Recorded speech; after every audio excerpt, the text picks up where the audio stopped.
안녕하십니까, 정근우의 팟캐스트 정근우입니다. 스포츠 중계를 보면 다 기억하는 목소리, 이분의 목소리가 가장 많을 겁니다. 제 명장면과 흑역사를 모두 꿰뚫고 있는 남자, 대한민국 최고의 스포츠 캐스터 정용검님을 모셨습니다. 반갑습니다. 아니 인사 한번 해주세요. 네. 네, 여러분 안녕하세요. 최고는 아니지만 제일 재밌는 경기를 여러분께 전달하는 캐스터가 되고 싶은 정용검입니다. 반갑습니다. 어떻게 이렇게 예의도 발라요. 최고는 아니에요. 역시 정신은 달라요. 그 정근우의 팟캐스트 본 적 있습니까? 전 거의 다 보죠. 진짜요? 네, 전 거의 다 보죠. 근데 이게 정용검 캐스트가 참 큰 장점이 뭐냐 그러면 네. 웬만한 유튜브의 프로그램을 다 챙겨 보시고 모니터링을 하시더라고요. 아니 저희 불꽃야구 멤버들이 나가는 거는 거의 다 봐요. 일단 제일 좋은 건 제가 아는 사람이 나와서 그런지 저희 불꽃야구 같이 하는 멤버들이 나가면 일단 너무 재밌어요. 네네네. 그래서 보고 근우 형 거는 제가 옛날부터 계속 봐 왔었어서. 아유, 감사합니다. 네, 그래서 너무 요즘에 주담. 네네. 그거 좋아요. 주담 좋습니다. 다음에 제가 주담 한번 또 모실 건데 네네네. 그때 아마 네. 용검만 도전부터 해가지고 한번 여쭤볼 생각이 좀 있어가지고 다음에 그거 컨텐츠는 그냥 주담에서 한번 다뤄보도록 한번 해보겠습니다. 제가 치유가 아직 안 돼서 그렇죠. 오늘 팟캐스트는 네네. 야구 이야기만 오늘 하는 걸로. 팟캐스트는 네. 아마추어 야구와 KBO 트렌드에 대해서 한번 얘기해 보려고 합니다. 예. 저희 평소 대화보다는 훨씬 어려운 주제네요. 고급진데요. 고급진 주제네요. 고급진데 네. 저 역시도 제가 저는 이제 대학교를 졸업하고 이제 프로를 맞죠. 저는 이제 대학교를 나오고 이제 프로를 입단한 선수 입장으로서 이런 또 주제를 한번 다뤄보고 싶더라고요. 고등학교를 졸업하고 프로를 바로 입단하는 친구와 대학교를 졸업하고 입단하는 친구에 대해서 한번 얘기를 한번 해보고 싶어가지고 네. 근데 우리 정용검 캐스트는 불꽃야구 이제 캐스트를 진행하다 보니까 네. 대학교랑도 경기를 해보고 고등학교랑도 경기를 해보고 이제 선수들을 많이 볼 거 아니에요. 네. 그러면서 이제 이 친구 정말 잘하더라. 이 친구 정말 괜찮더라는 친구들을 많이 봤을 거 아니에요. 특히 막 생각나는 친구가 있어요? 전생에 만났었던 꿈속에서 네네. 김서연이라는 투수 일단 제일 기억에 남아. 투수들 중에는. 네. 그 선수랑 대화해보면 그 선수가 하는 이야기, 멘탈 이런 것부터 시작해서 그리고 너클볼 던지고 막 이랬었던 거. 고등학생이 벌써 야구를 이렇게까지 재밌어서 하는 거잖아요. 그건 진짜. 그래서 그 선수 생각이 많이 남고 그리고 이제 불꽃야구에서는 김민준 선수가 사실 저희 촬영 그때까지는 제일 기억에 남았었어요. 네네네네. 프로 같은 느낌도 있었고 김민준 투수가 김선우 의원님도 그렇고 이 선수 뭐야 할 정도로 가장 프로 레벨에 근접해 있다라고 이야기를 많이 하셨었어요. 저는 그 선수의 네. 스플린터. 진짜. 제가 3진 당했잖아요. 주자 2, 3루에. 솔직히 놀랐습니다. 그걸 이대은이 가르쳐줬다라고 본인이 이야기를 했다 그러더라고요. 이대현보다 더 좋아요. 그 정도요? 예전에 약간 조정훈 포크볼 보는 느낌. 그 롯데 조정은 맞아. 진짜. 근데 저는 예전에 제가 알고 있기로 아마추어 레벨에서는 사실 페스트볼 위주고 슬라이더, 커브, 체인지업도 익히기 어려울 정도였는데 그 친구는 스플리터를 고등학생이 그렇게까지 연마하고 익혀서 프로를 준비하고 있다라는 게 너무 대단하더라고요. 너무 대단하죠. 또 이 네. 친구의 장점이 복학을 했지만 네. 성인 대표팀에도 뛸 수 있는 조건이 되는 거잖아요. 그렇네. 예전에 우리 정현석 누구죠? 저기 마산고등학교인가 용마고등학교인가? 지금 미국에 간 친구. 장현석. 네, 그 친구가 아시안 게임 나가서 금메달을 따고 바로 미국 갔잖아요. 이 선수 또한 지금 성인 대표팀에 나갈 수 있는 조건이 된다. 하지만 지금 KBO 리그에 너무 좋은 선수들이 많다. 근데 투수들이 빠른 공 가지고 있는 투수들도 정말 많아지고 네. 특색 있는 투수들도 많아져서 네네. 과거 국가대표 이 야구 대표팀이 좀 이 암흑의 시간들이 좀 이어졌었잖아요. 근데 네네. 그런 과정에서 뭔가 야구계도 생각들을 좀 다르게 가져가면서 지도 방향이나 이런 것들에 이런 투수가 많이 나오게 된 게 아닌가 이런 생각도 요즘엔 들어요. 맞아요. 선수 개개인의 기량은 너무 뛰어나졌는데 네. 스태미나는 좀 줄어든 느낌? 저 그 얘기 너무 공감합니다. 그죠? 네. 저는 사실 그 과거의 투혼 시절의 야구를 조금 더 좋아하긴 해요. 그리고 훈련 방법이나 이런 부분들을 어찌됐건 저는 야구를 안 했으니까 제 주변 해설위원분들이랑 야구 하셨던 분들의 이야기를 많이 듣게 되는 이 경향은 있는데 저는 어찌 됐건 간에 그 많이 달리고 많이 던져보고 이런 게 좀 중요하다고 생각하는 사람이에요. 그 안에서의 관리가 필요한 거지. 관리가 먼저고 이 본인 거를 가져가는 게 뒤가 아니라 본인 걸 가져가고 나서 관리가 들어가야 된다라고 생각하는 입장이에요. 그래가지고 요즘에 이제 아마추어들 이야기 많이 하면 요새 뭐 몇 개 못 던진다 그러고 뭐 부모님들이 우리 아들 관리해야 돼서 더 던지면 안 돼 이런 이야기도 많이 하고 하는데 과거처럼 정말 말도 안 되는 공을 한 투수가 계속 던지는 거 문제가 되겠지만 밸런스라든지 본인 게 아직 없는 친구들은 많은 훈련을 가져가는 게 맞지 않나 이런 생각을 좀 합니다. 그렇죠.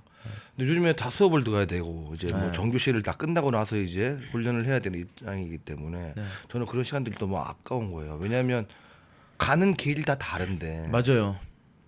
이 선수들이 두 가지를 다 하기에는 시간적으로 너무 부족하다라는 생각이 들더라고요. 네. 그러니까 저도 그 말에 공감하는 게 과거에 스포츠 캐스터가 되기 전은 운동 선수들이 뭐 공부를 하나도 안 한다 뭐 그러면서 소위 무식하다 막 뭐 이런 이야기 하잖아요. 근데 저는 과거에는 진짜 그렇지라고 생각했었어요. 근데 와서 보니까 그렇지 않아요. 그런 느낌이 아니에요.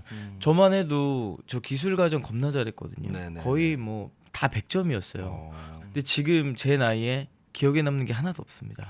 제가 살아가는데 크게 도움이 되지도 않고요. 근데 그런 것들이 관심이 생기고 배워야 될 때다 혹은 뭔가에 관심이 생긴다 역사에 관심이 생긴다 이러면 요즘에 본인들이 다 찾아봅니다. 맞습니다. 제가 지금 네. 갖고 있는 지식도 어렸을 때 배웠던 지식이 아니라 제가 궁금해서 다시 옛날에 맞아 이거 배웠던 것 같은데 이러면 찾아본 것들이 많거든요. 근데 단 어렸을 때 그 초등학교 뭐 초등학교 저학년 그리고 중학교 요때까지는 한다고 해도 고등학교 들어서면 어느 정도 공부도 물론 해야죠. 기본은 해야 되지만 공부 때문에 훈련 시간이 너무 줄어든다라는 말이 나오지 않았으면 하는 생각이 좀 있어요. 맞아요. 저도 기억나는 게 뭐냐 그러면 저는 기억이 확실하게 납니다. 저는 이제 운동선수였기 때문에 오전부터 오전 오후 야간 연습을 했는데 또 시험 기간에는 또 시험을 봐야 돼요. 근데 저는 잘 굴렸습니다. 굴리는 게 뭐예요? 연필을요. 그리고 저희 이제 대학교 갈 때 저희 수능 보거든요. 네. 수능 보면 이제 400점 만점에 80점이 넘어야지만 맞아요. 진학을 할 수 있는 조건이었어요. 아, 확률이 딱 5분의 1이네요. 80점이었는데 저 위에가 80점이었는데 두 명이 떨어졌어요. 한 번으로 찍지. 그래가지고 저 때는 그것도 이제 불안했는지 60점을 내렸단 말이에요. 제가 72점으로 오.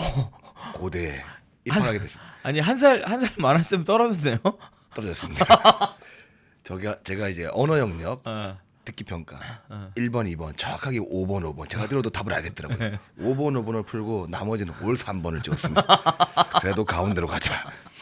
그렇게 고려대학교 진학하게 됐는데 네. 고려대학교를 가니까 또 훈련량이 어마어마하게 많더라고요. 또 왜냐하면 고등학교 때 지명을 못 받고 대학교를 진학했기 때문에 그죠. 대학교를 가서 정말 프로를 가기 위해서 그때부터 엄청나게 더 많은 준비를 했거든요. 맞아. 또 이제 숙소 생활을 하다 보니까 더 훈련할 수 있는 시간들이 더 많았어요. 학교에 강의 들으러 왔다 갔다 하는 시간들도 그때 당시에는 그렇게 많지가 않았거든요.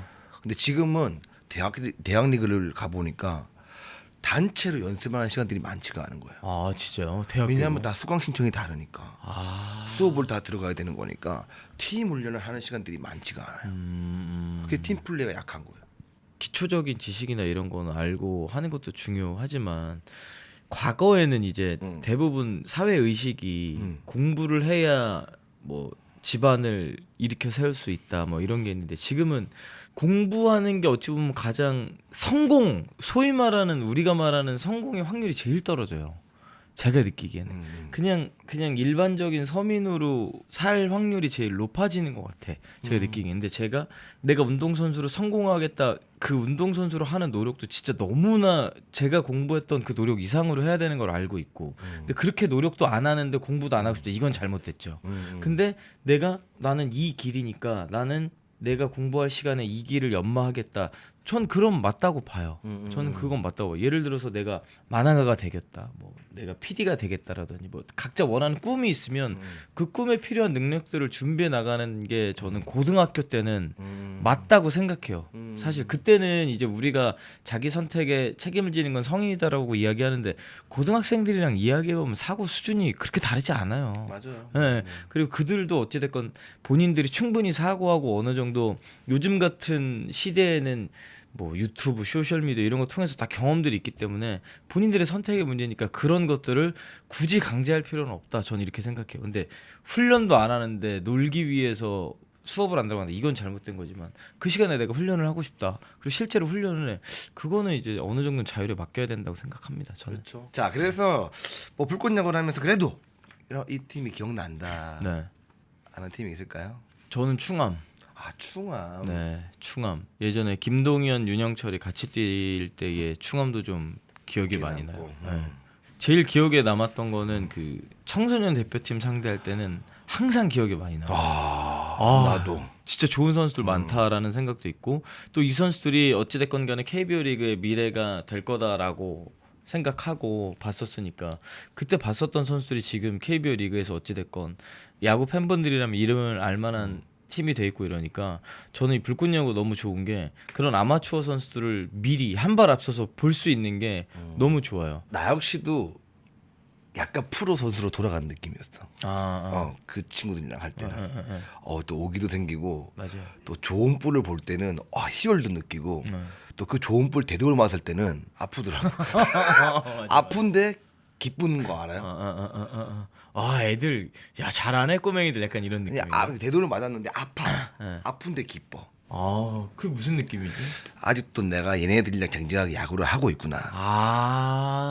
안 그러면 못 맞으니까. 그런 느낌에서.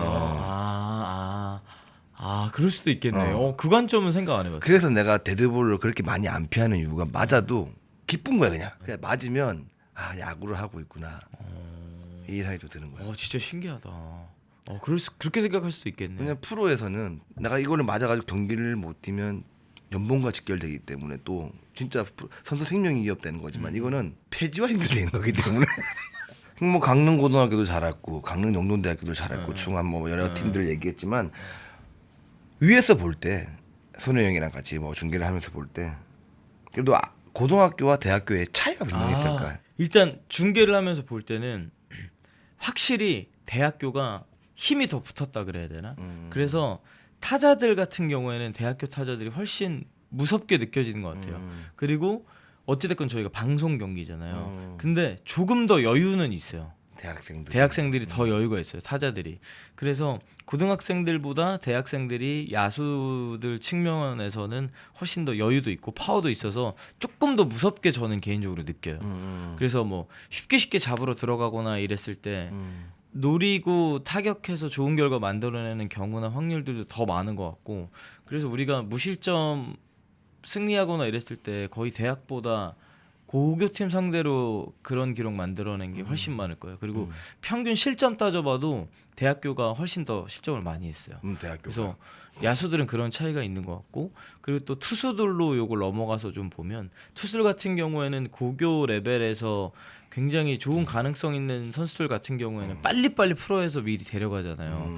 그래서 그걸 봤을 때 대학 레벨에서는 확실히 투수들 같은 경우에 뭐 구속 구위 이런 게 좀 떨어진다라고 보이는데 근데 경험이라든지 볼 배합에 대한 이런 생각이라든지 이런 거는 엇비슷 혹은 약간 우위 평균적으로 봤을 때 모든 선수들 그렇게 좀 느끼는 것 같아요. 그래서 고교팀이랑 상대했을 때는 너무 많은 사사구들 나오는 경우들이 종종 있는데 대학팀 그거보다는 훨씬 덜하다. 그래서 안정감 쪽은 조금 더 대학 쪽이 낫지 않나 생각해요. 나도 그래서 비슷하게 생각을 하는데 근데 이런 거 있잖아.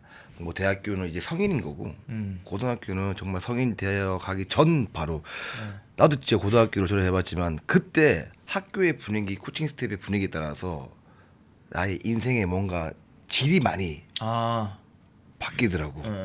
또 학교의 분위기랑 체계가 이런 게 있으니까. 근데 캐스트가 보는 고교 야구는 이제 어떤 무대인 것 같아. 어떻게 보면 인생의 진짜 시작인 것 같거든 내가 볼 때는. 고교 야구. 그 가능성을 보여주는 시기라고 생각해요. 고등학교 때 물론 좋은 성적을 내는 것도 중요하지만 신체가 고등학생 되면 저는 물론 23살까지는 잘하긴 했습니다만 고교 때 어느 정도 신체가 완성돼가는 단계잖아요. 그때 내 운동 능력이 어느 정도가 되는지를 알고 거기서 내가 이 정도의 포텐과 잠재력이 있다라는 걸 보여주는 단계. 저는 그 정도라고 생각해요. 근데 요즘에는 빨라서 거기서도 완성도가 높은 선수들 있고 아닌 선수들 있고. 형 말씀하신 대로 어떤 코칭 스텝을 만나서 이 본인의 방향성을 가져가는지 그것도 진짜 중요하다고 생각하는데 그래서 내 신체 능력과 내 장점들에 대해서 알고 그 방향성을 잡으면서 내 잠재력을 나는 이 정도 이런 길로 발전해 나갈 선수입니다라고 어필하는 그런 단계. 그런 단계. 고등학생들도 고3이 되면 드래프트를 지명을 네. 받아야 되고 인생의 선택을 해야 되는 순간들이 있잖아. 네. 고3병이 은근히 많이 걸리는 애들이 많아요.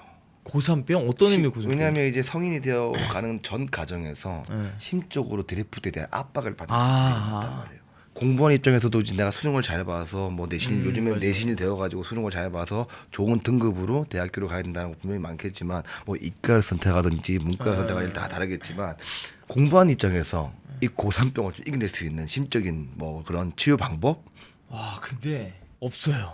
없어요. 그 압박감을 이겨낼 수 있는 방법은 없어요. 없답니다. 근데 네. 나만 그런 게 아니에요. 그래서 제 경우엔 나만 그런 거 아니다. 다른 사람도 다 지금 그 상황이야. 이러면 좀 나아져요. 그거를 아예 100% 괜찮게 만들 수 있는 방법은 없다고 생각해요. 그리고 그걸 이겨내야 된다 뭐 이런 이야기들 많이 하는데 내가 하던 방향과 내가 하던 노력들이 맞다고 생각하면 그냥 이겨내는 게 아니고 그냥 버티는 거라고 생각하거든요. 그러다 보면 이겨져 있어요. 그렇게 생각해서 첫 번째로 말한 대로 나만 그런 거 아니니까 지금 하고 있던 대로 믿고 가면 언젠가 이겨져 있을 거다 이렇게 말해주고 싶습니다. 와, 되게 멋있는 얘기네요. 감사합니다. 역시 와 다릅니다.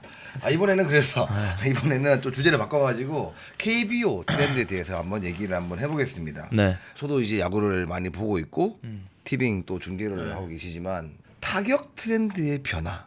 아, 뭐 어퍼 스윙, 뭐 파워 히터, 네네네네. 장타 만들어내는 스윙 이런 거요. 아니면 뭐 이런 거 있잖아요. 요즘에는 뭐 스윙 자체가 홈런 아니면 삼진.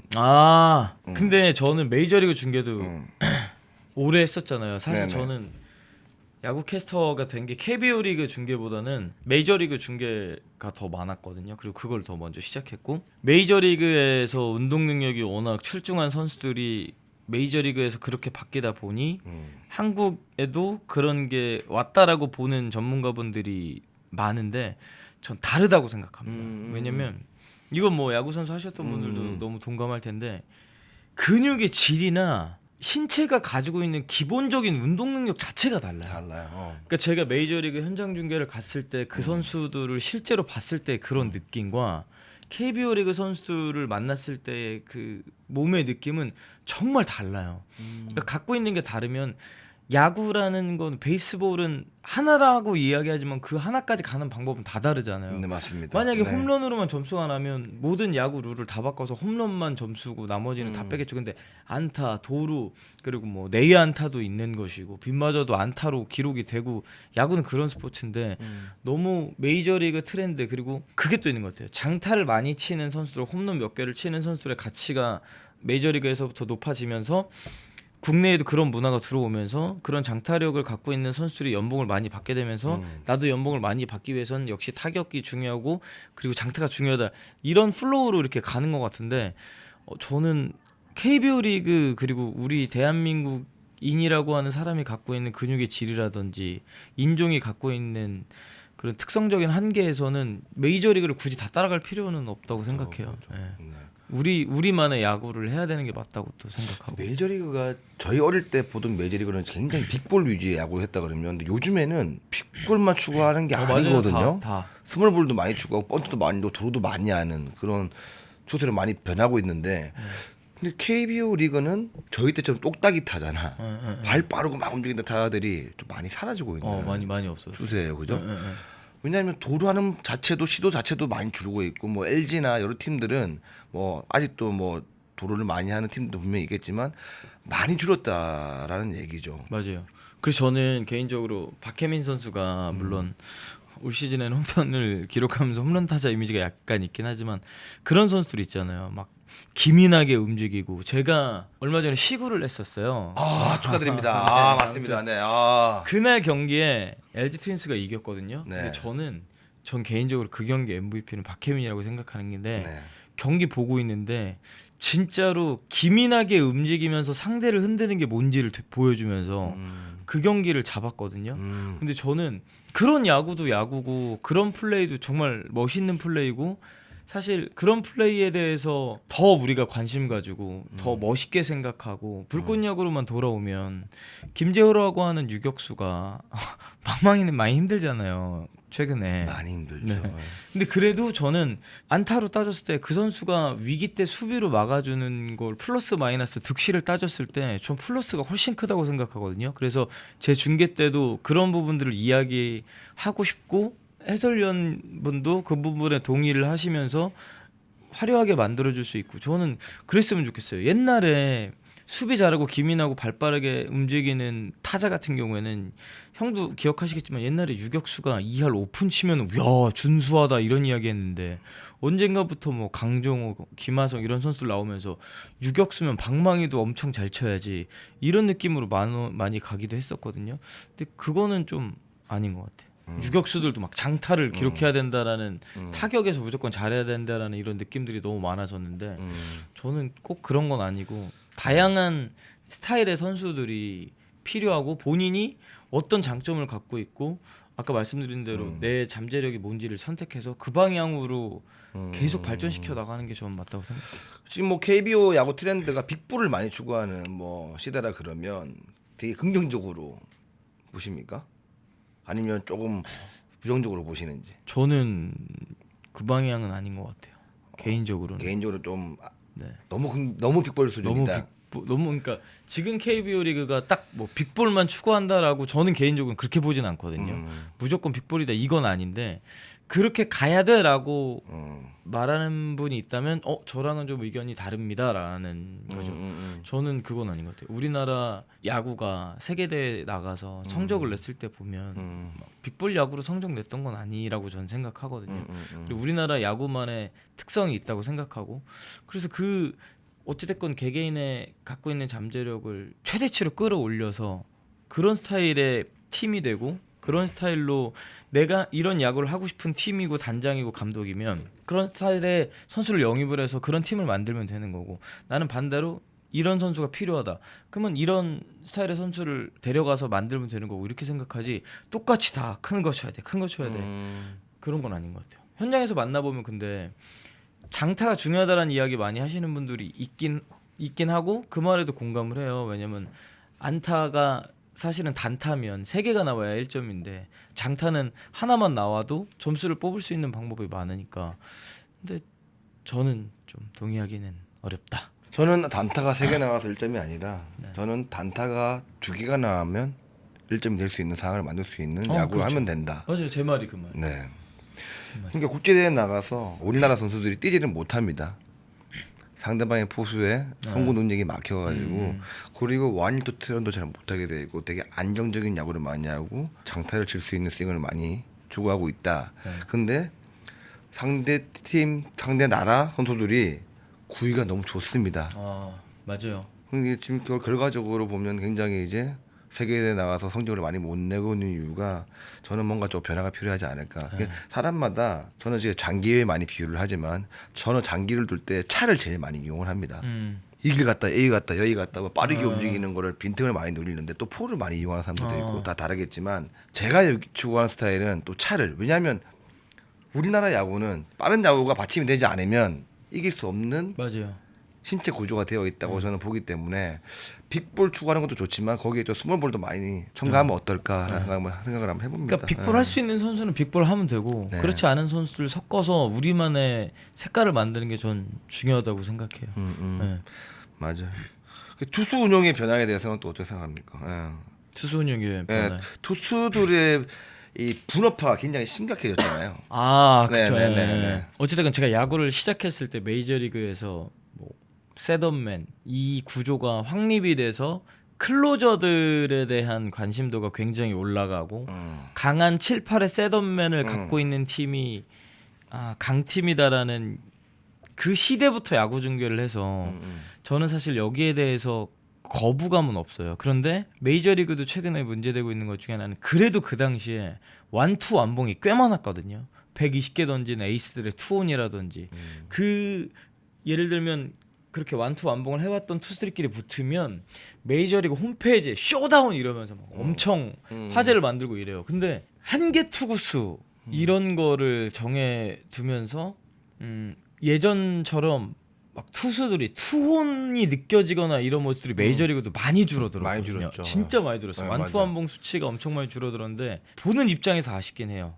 보는 입장에서 저는 그런 스포츠는 어찌됐건 인간의 이 신체를 극한으로 만들어서 그런 한계를 넘어서는 모습을 보면서 팬들이 환호하고 그 선수도 이 뜨거운 걸 느끼고 한다고 저는 기본적으로 생각하는데 어느샌가부터 승리만을 위해서 경기를 하는 것처럼 된 거예요. 승리만 위해서.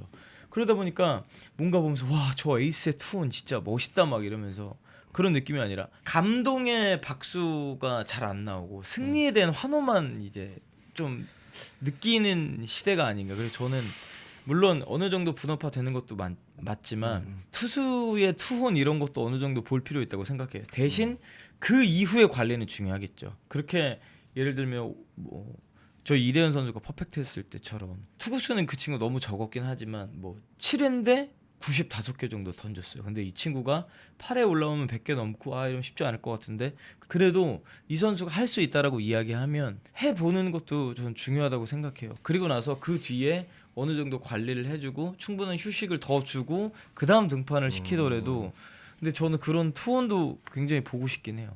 저희 때 뭐 계속 이렇게 얘기하면 좀 그렇지만 그때도 분업하는 태도에 있었어요. 그잖아요. 근데 맞아요. 타자에 따라서 누구 준비.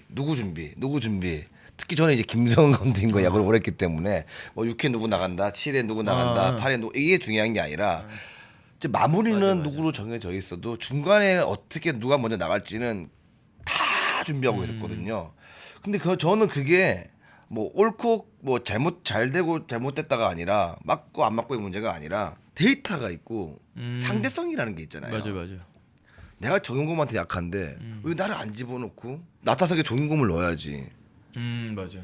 근데 6회 7회 정해놓고 이 선수들 넣는 거야. 그래서 최근에 마무리 무용론이라는 이야기도 하는 게 제일 강한 불펜 투수를 제일 위험한 타자들이 8회에 나오면 8회에 넣어야 되고 7회에 나오면 7회에 넣어야 된다.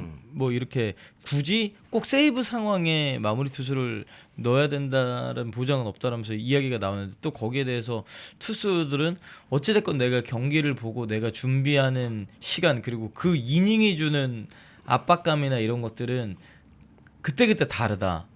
어찌됐건 데이터도 중요하지만 그 상황의 압박이라든지 그런 경험들은 무시할 수 있는 게 아니기 때문에 그래도 7, 8, 9 나눠서 던지는 게 맞다. 이런 이야기들이 많이 나와요. 많이 또 있어서 참 어려워요. 근데 저는 사실은 7, 8, 9 나눠서 하는 게 맞다라고 생각하는 게 제가 처음 야구를 보고 그렇게 성적을 냈던 팀들을 계속 지켜보다 보니까 귀납적 방식으로 이렇게 하는 게 맞구나 느끼고 알게 돼서 그건 또 다른 것 같아요. 왜냐하면 지금 미국 야구를 봐도 다승에 대해서 크게 의미가 없고 본인이 한 개수 투구에 정해서 뭐 100개면 100개 가지고 몇 이닝 던지는지에 대해서 팀 승리보다는 뭐 패배보다는 나는 내 할 거. 맞아요. 그런 게 좀 투수가 힘 떨어져서 맞기 전까지는 네. 선발 투수가 5일에 한 번씩 관리 받으면서 던지잖아요. 근데 이제 메이저리그 같은 경우 이동 시간 이런 게 너무 길고 뭐 한국도 사실은 버스 타고 이동하고 이러면서 하긴 한데 투수가 힘 떨어져서 이젠 안 되겠다 싶기 전까지는 던지는 게 맞지 않나라는 생각도 좀 있어요. 이제 뭐 에이스의 낭만은 뭐 이제 맞아요. 없는 야구가 이제 보고 싶지 않아요? 그때가 지금 야구도 물론 너무 재밌어서 정말 역대 최다 관중 돌파가 뭐 기정사실화 되고 있는데 그래도 옛날에 막 내 한개 투구수가 넘어갔는데도 진짜 이 악물고 막 꾸역꾸역 막아내면서 마운드에서 포효하면서 내려오는 그런 그림이 맞아요. 보고 싶어요. 맞아요. 그리고 그때 더 감동이 있죠. 더 네. 감동인 것 같아요. 그럼 우리 정용근 캐스터는 데이터 야구에 대해서 어떻게 생각하십니까? 제가 이 이야기를 오늘 되게 하고 싶었던 것 중에 하나예요. 사실 선수들 만나보면 데이터가 중요한 게 아니다라고 말하는 선수들이 그때 다르다라고 말하는 선수분들도 많거든요. 근데 전 개인적으로 전부는 아닌데 굉장히 중요하다고 생각해요. 예를 들면 우리가 가위바위보를 하잖아요. 그러면 개개인 누구나 본인이 계속 제일 많이 내는 것들이 있어요. 근데 저는 이런 습관, 내가 인지하지 못하는 나의 버릇, 근데 그런 게 작은 버릇이 아니라 머릿속에 인지하지 못하는 그런 사고들이 이 귀납적 방식의 데이터로 도출되는 것들이 많거든요. 저는 그래서 그 데이터는 어찌됐건 이 사람에 대한 표본이라고 생각해요. 근데 이 데이터가 틀리는 경우들이 많죠. 근데 이 데이터들이 틀리는 경우들에 대해서 선수들은 이거 봐라, 데이터가 전부가 아니다라고 이야기하는데 데이터의 맹점 때문에 저는 그렇다고 생각해요. 그 상황, 그리고 이 사람의 심리적인 부분, 그리고 멘탈, 이런 부분들 때문에 이 데이터가 틀리다고 그러니까 다른 결과가 나온다고 생각하거든요. 예를 들면 핫앤 콜드전, 우리가 가장 기본적인 요즘에 데이터잖아요. 근데 잘 치는 곳의 타율이 6할 7할이 되는 선수 있고, 근데 이곳으로 들어가면 일단 30%는 못 쳐요. 근데 그런데도 이 선수는 2공이 들어오면 편안하게 생각하기 때문에 이 데이터를 기반해서 본인이 그 상황에 맞춰서 상대 기본적인 멘탈이라고 하는 수싸움을 펼치면서 이 데이터를 적용해야 된다고 생각하는데, 반대로 그 이것만 맹신하고 바깥쪽에 던졌는데 팬분들이나 다른 사람들은 저기 핫존인데 저기다 왜 던져 멍청하게. 근데 그 선수는 핫존임에도 불구하고 안타를 허용했지만 그 상황에서 이 타자는 다른 쪽을 노릴 거야, 내 약점이라고 생각하는 그쪽을 노리고 있을 거기 때문에 난 여기다 던졌어, 이렇게 생각하는 게 맞다라고 보는데, 요즘에 기본적으로 너무 데이터만 생각하시는 분들이 있고, 또 아예 데이터 이거 봐 틀리잖아, 그 30%의 마이너스 때문에 이거 틀리잖아, 이렇게 하는 분들도 있어요. 특히나 또 메이저리그랑 국내 데이터 갖고 이야기하는 분들이 많은데 메이저리그는 일단 모수가 엄청 많습니다. 팀이 우리나라 3배고 선수는 트리플 A, 더블 A, 상위 싱글, 그냥 일반 싱글, 루키리그 플러스 마이너스까지 다 있기 때문에 모수가 너무 많아서 거기서 스태캐스트로 걷어들이는 정보량이 우리나라 KBO 리그보다 압도적으로 많아요. 근데 우리나라 KBO는 그거보다 모수가 적기 때문에 데이터의 정확도가 약간 떨어질 수 있어요. 그래서 보면 메이저리그 데이터의 정확도를 95% 정도 보더라고요. 우리나라는 85에서 90 정도 보고. 근데 요 정도 차이가 있는 건데, 너무 데이터 맹신도 저는 잘못됐다고 보지만 몇몇 데이터는 하나도 중요하지 않다라고 생각하는 것도 전 이건 또 아니라고 생각해요. 그렇죠. 뭐 기본적으로 우리가 전력 분석이라는 것도 있고 데이터를 가지고 상대 팀을 알고 들어가는 거기 때문에 근데 들어가서 그 순간에 케이스 바이 케이스로 변화를 타자가 뭐 스윙 변화, 맞아요. 투수의 스피드 변화, 모든 게 변화가 되었을 때 거기 대처하는 방법은 순간순간에 뭐 맞아요, 대처해야 되는 맞아요. 방법이기 때문에 근데 기본적으로 데이터는 가지고 들어가야죠. 맞습니다. 네네. 그러니까 이런 시스템들의 야구가 계속 간다 그러면 뭐 5년 뒤에, 10년 뒤에 뭐 KBO 야구가 없어지지는 않을 거니까 과연 어떤 모습으로 변했을 것 같습니까? 더 철저히 분업화되고 더 데이터가 뭐 중요하다 안 중요하다를 떠나서 어찌됐건 그 데이터 기반으로 한 사고들은 더 강해질 거라고 생각하거든요. 정말 더 철저히 분업화되겠죠. 에이스의 낭만이 보고 싶다라는 건 이제 유튜브나 이런데 과거에 이런 일들이 있었습니다. 뭐 이런 시대가 오지 않을까요? 지금의 이런 방향성이라면. 그렇죠. 뭐 이제 좀 있으면 이제 메이저리그도 ABS를 도입한다 그러고 이제 뭐 올스타전 때 시범 삼아서 그 도입했는데 그것도 재밌더라고요. 그렇죠. 근데 네. 이제 체크 스윙도 이제 비디오 판독이 근데 또 저는 요 심판 판정 부분에 대해서는 또 의견이 약간 다릅니다. 그래요. 저는 심판 판정에 대해서는 저도 과거에는 오심도 그 경기 일부다 동의했었거든요. 네네네. 근데 ABS를 하고 비디오 판독 기회라든지 이런 거를 많이 하고 하면서, 그리고 기술이 발전됐잖아요. 네네네. 제가 그런 것들을 좋아하지 않았던 이유는 경기 늘어지는 게 싫어서였거든요. 근데 ABS 너무 빨리 되잖아요. 괜찮은데? 그리고 판정 때문에 열받거나 이 승패에 막 불복하거나 마음속으로 불복하거나 이런 것들이 사라져서 판정에 대해서는 가장 정확할 수 있으면 정확하게 가는 게 맞다라는 생각으로 좀 바뀌긴 했어요. 그렇죠.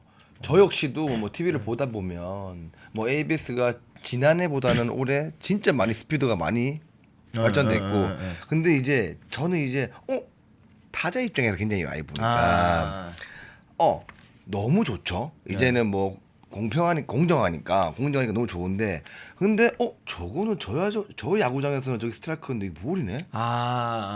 근데 뭐 삼사나 뭐 다른 데서는 해설하시는 분들은 뭐 이 구장에 대한 ABS의 뭐 각도에 따라서 말씀을 잘 못하시겠지만 저희는 또 유튜버다 보니까 편하게 말씀을 드릴 수도 있겠지만 근데 제가 보는 관점에서는 이 또한 조금 개선이 좀 필요하지 않을까. 그쵸. 내년에 뭐 2026 시즌에서는 이런 부분도 왜냐하면 던지는 투수나 치는 타자나 각 구장마다 조금씩 변화가 있다 그러면 이 또한 경기력에 문제가 있을 수 있으니 이 또한 KBO에서도 뭔가 좀 발빠른 개선이 좀 필요하지 않을까 라는 생각이 좀 듭니다. 그건 저도 동감합니다. 네네네. 그러면 지금 이 시대 아니면 미래에 5년 뒤에 10년은 또 너무 긴 것 같고 현재와 미래에 이 KBO 리그에 잘 적응하고 있는 선수가 있다 그러면 그리고 앞으로 어떤 유형의 선수가 KBO 야구를 지배할 수 있을지 캐스트가 볼 때 이 선수는 ABS와 지금 현재 KBO 리그에 맞는 뭐든지 이렇게 잘 굉장히 적응하고 있는 선수입니다. 눈 좋은 선수들 적응 잘할 것 같고 일단 저 안현민 선수 올 시즌에 지금 규정 타석 들어오면서 막 대부분 다 막 1위 지표로 올라갔잖아요. ABS도 중요하고 뭐 내가 내 존을 설정하고 이런 것도 물론 중요하지만 요즘에 느끼는 게 신체 능력을 어쨌든 동양인의 근질의 한계라든지 이런 걸 뛰어넘어서 그렇게 운동을 많이 해서 그런 근질을 갖고 있는 선수들 있잖아요. 지난 시즌에 김도영 선수라든지 기술이 발전해도 KBO 리그를 수놓는 선수는 그런 선수들일 거라고 저는 생각해요. 어찌됐건 야구라는 스포츠 그리고 스포츠는 말씀드렸던 대로 인간 극한의 한계에 도전하는 게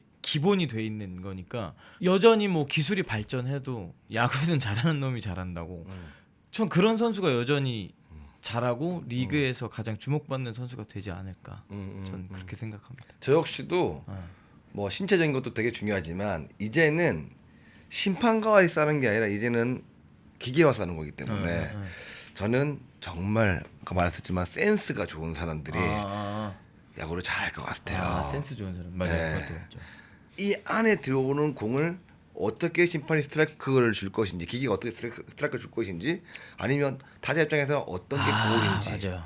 이거를 빨리 체크하는 센스 있는 선수가 눈치 빠른 사람. 그렇죠. 근데 그거는 진짜로 지금도 그렇고 과거도 그렇고 눈치 빠른 사람들은 항상 잘했었어요. 잘했죠. 네. 근데 사람이 보는 네. 이거는 내가 보는 게 아니기 때문에 그건 감정이 섞일 수 있죠. 그렇죠. 그렇기 때문에 이 감정을 빨리 내가 기계한테 맡겨놓고 이 기계를 빨리 파악하는 게 맞아요.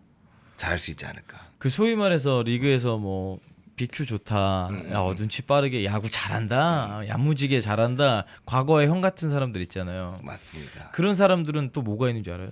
대화해 보면 대화가 되게 잘 풀려요. 말하는 옆 사람의 눈치를 봐가면서 잘 맞추고 무슨 이야기를 하고 싶어 하는지 이런 것들도 잘 듣고 이런 게 확실히 있더라고요. 있죠. 예. 우리 있잖아요. 오락실 가면 끝판왕을 꼭 잘 끼는 사람들 있잖아요. 얍삽이 만들어가지고 그게 눈치 봐. 이 기계가 뭘 원하는지 어떤 방향으로 가는지 알고 있잖아요. 같은 일을 해도 금방금방 빨라지는 사람들이 있어. 아이템만 써 돈만 집어넣는 사람이 있다니까요. 맞아. 우리는 그런 게 아니잖아. 맞아. 네. 근데 또 반대로 너무 그쪽에만 집중하는 사람들이 있거든요. 네, 맞아요. 기본적으로 해야 될 거 안 하고 네네. 그런 눈치로만 또 그러면 또 안 되고. 안 되고. 제가 말한 거, 형이 말한 거 둘이 이렇게 중첩되는 사람들이 잘하겠죠. 잘하는 거죠. 네. 자, 그리고 또 불꽃 야구에 대해서 얘기는 안 할 수가 없잖아요. 캐스터 눈으로 볼 때 이제 불꽃 야구는 어떤 것 같습니까? 프로의 뭐 차이라든지 프로와 지금 불꽃 야구의 차이라든지 뭐 봤을 때 저는 개인적으로 불꽃 야구를 하면서 직관 경기가 엄청 더 많아졌잖아요. 맞아요. 근데 상대 팀이 대학팀, 네. 독립리그팀, 고등학교 팀. 맞아요. 근데 이 선수들한테는 얼마나 큰 그렇네요. 경험을 쌓게 해주는 직관일까라는 생각을 해보니까 불꽃 야구가 너무 무섭다, 대단하다 생각을 좀 맞아요. 많이 하거든요. 진짜 그런 부분에서는 대단하다고 생각하고 저는 제 관점에서 이제 올 시즌 불꽃 야구 보면서 어찌 됐건 형들이 한 살이 더 먹었잖아요. 근데 출발이 그 어느 해보다 좋잖아요. 그 이해가 안 갔었어요. 이게 왜 이러지? 1년이 더 지나면 어쨌든 성장의 나이가 아니고 노화의 나이에 접어든 우리 선수들인데 이게 어떻게 더 잘할 수 있지? 그러다가 이제 반대로 생각이 간 게 그럼 아마추어들이 수준이 떨어지나? 그래서 우리가 이렇게 초반 기세가 좋나? 이렇게 생각을 했었는데 근데 면면을 살펴보고 과거 경기들 들여다보면 안 그래요. 아마추어 레벨은 어찌됐건 거의 그대로 비슷하게 있죠. 왜냐면 모수가 훨씬 많으니까. 그래서 생각한 게 불꽃야구라는 프로그램을 이렇게 이어오면서 형들이 우리의 이 시즌에 적응을 했다고 생각해요. 몸이라든지 이런 게 어찌됐건 그 규칙적으로 내 몸이 밸런스를 잡거나 바이오리듬이나 이런 것들을 만드는 게 이게 몇 년 이어지다 보니까 이 사람들이 매일 경기를 하는 게 익숙하던 사람들이 매주 경기를 하는 거에 이제 몸이 맞춰지고 그러면서 나오는 집중도나 이런 것들이 그 선수들의 노쇠화를 뛰어넘는 거죠. 그래서 시즌 출발이 이렇게 좋은 게 아닌가라는 생각으로 좀 바뀌고 있어요. 네, 몸이 이 불꽃야구 매주 한 경기 하는 그런 쪽으로 점점 더 적응을 했다. 그 속도가 노화 속도보다 빨랐기 때문에 이렇게 잘하고 있다라고 생각을 합니다. 거기다가 더해서 저는 수비 안정화도 일단 꼽고 싶어요. 외야진 내야진 할 거 없이 내야도 김재호 선수가 들어오면서 확실히 수비가 안정화가 굉장히 크다고 보거든요. 거기다가 외야가 문화한테 미안한 이야기인데 왜 안 미안해야 됩니까? 근데 어찌됐건 간에 태근이 네. 형이 돌아오고 네. 중견 자리에 중견수 수비라든지 타구 판단이라든지 좋은 어깨를 갖고 있고 외야를 이끌 수 있는 리더 한 명이 중견수에 박혔잖아요. 네네. 그리고 나서 양쪽에 거의 말처럼 쓸 수 있는 둘을 데리고 항상 외야 수비를 하잖아요. 그러다 보니까 외야 수비도 굉장히 좋아지고 또 어깨 좋은 우익수들이 계속 들어오고 있잖아요. 들어와야 됩니다. 그렇죠. 네.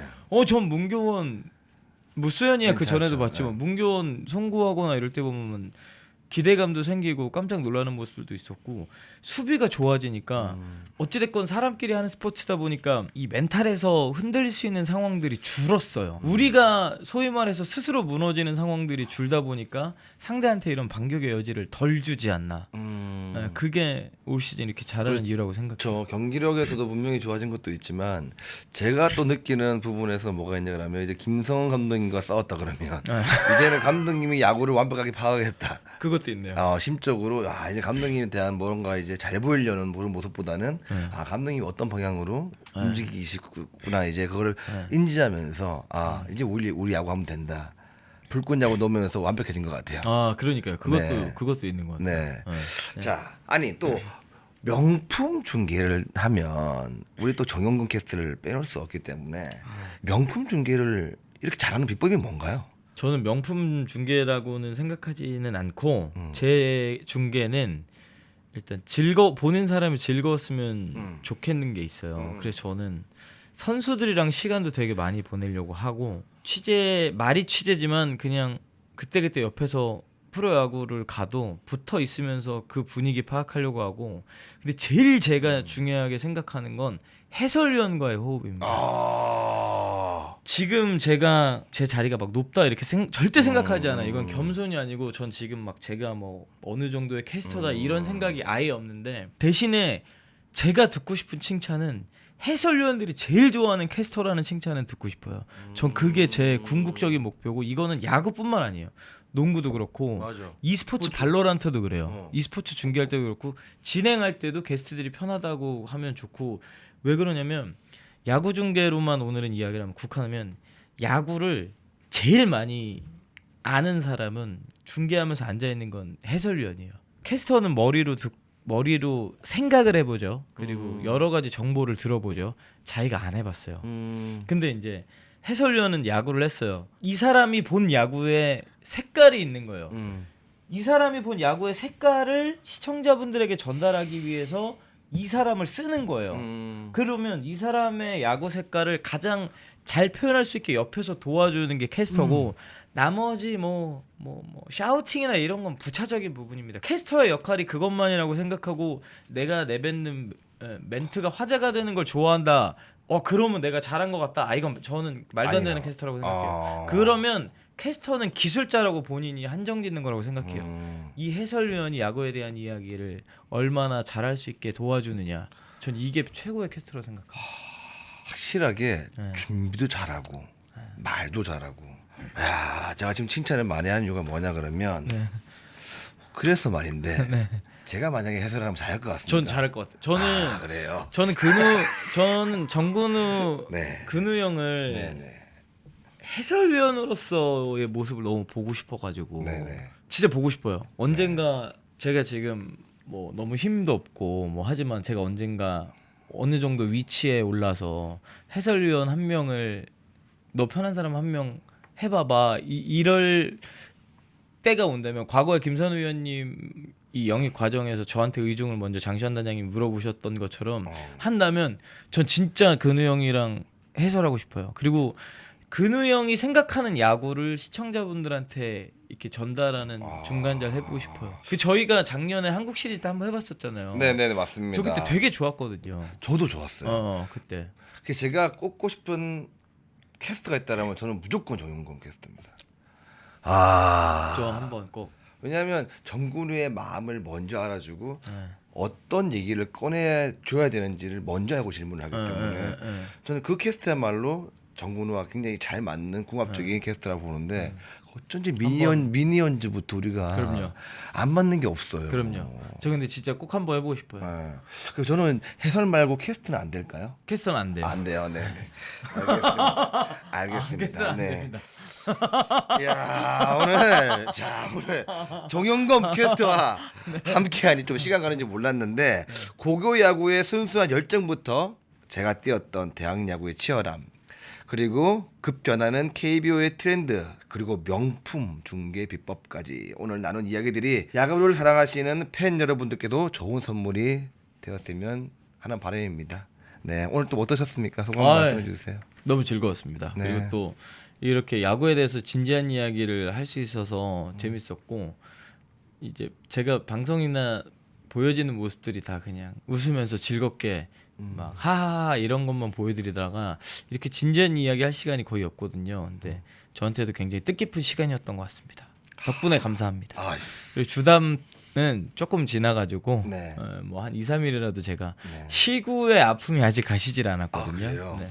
그거는 다만 며칠이라도 뒤에 네네. 네, 부탁을 좀 드리겠습니다. 그러면 좀 심실의 안정을 찾고 나서 저한테 메시지로 문의 보내주시면 네네네. 바로 번개를 잡겠습니다. 알겠습니다. 그날 뵙죠. 그날. 알겠습니다. 정근우의 야구 인생은 다음에도 더 깊이 있는 야구로 돌아오겠습니다. 팟캐스트 한번 같이 해주시면 감사하겠습니다.